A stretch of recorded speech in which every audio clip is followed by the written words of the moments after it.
नमस्ते दोस्तों, आपका स्वागत है आज के हमारे फार्मिंग बेस्ड यूट्यूब चैनल पर।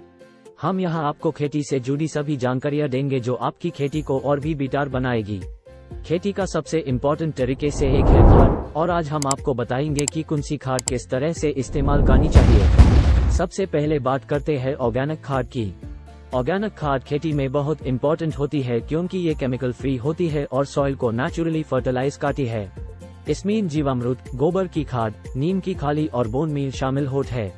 ये खाद प्लांट्स को न्यूट्रिएंट्स प्रोवाइड करती है और सॉइल की फर्टिलिटी को भी बढ़ाती है।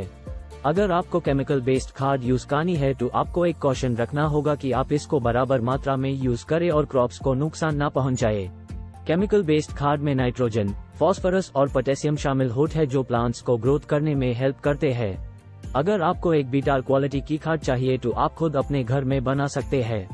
इसके लिए आप कंपोस्टिंग कर सकते हैं।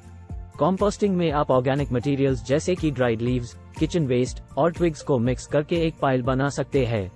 इस पाइल को रेगुलरली मिक्स करते रहे और कुछ हफ्तों में इसमें डिकम्पोज होने के बाद कंपोस्ट तैयार हो जाएगा। फ्लैट बात करते हैं इरिगेशन की।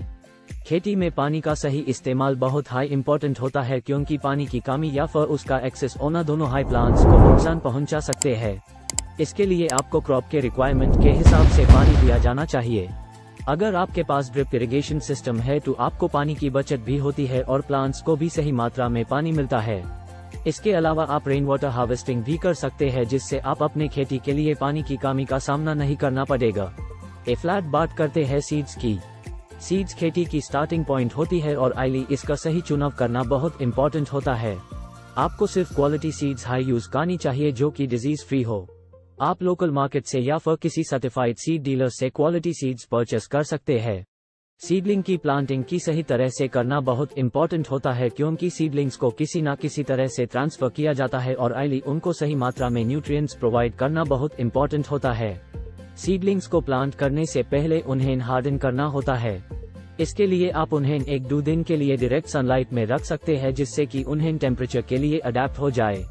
सीडलिंग्स को ट्रांसप्लांट करते समय उन्हें ध्यान से हैंडल करना चाहिए और उनके रूट्स को भी ध्यान से रखते हुए उन्हें प्लांट किया जाना चाहिए। सीडलिंग्स को प्लांट करते समय उन्हें सही मात्रा में वाटर करना भी बहुत इम्पोर्टेंट होता है। फ्लैट बात करते हैं पेस्ट कंट्रोल की।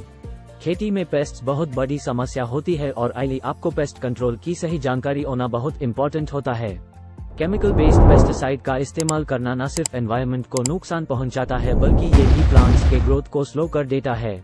आइली आपको organic pest control methods use करना चाहिए जैसे कि नीम ऑयल, गार्लिक स्प्रे और पेपर स्प्रे। ये सारे तरीके बहुत इफेक्टिव होते हैं और प्लांट्स को नुकसान नहीं पहुंचाते हैं। एक और इम्पोर्टेंट बात है क्रॉप रोटेशन की। क्रॉप रोटेशन का मतलब है कि आप हर सीजन में अलग अलग क्रॉप को प्लांट करें जिससे सॉइल की फर्टिलिटी को मेंटेन किया जा सके और पेस्ट और डिजीजेस को भी कंट्रोल किया जा सके।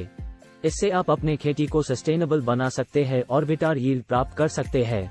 इसके अलावा आपको अपनी खेती की सॉइल टेस्टिंग भी रेगुलरली करवाना चाहिए ताकि आप सॉइल की फर्टिलिटी को मॉनिटर कर सके और सही न्यूट्रिएंट्स को प्लांट्स को प्रोवाइड कर सके। इन सभी बातों को ध्यान में रखते हुए आप अपने खेती को और भी बेहतर बना सकते हैं और अपनी यील्ड को इंक्रीज कर सकते हैं। खेती से जुड़ी और भी जानकारी के लिए हमारे चैनल को सब्सक्राइब करें और हमारे वीडियोस को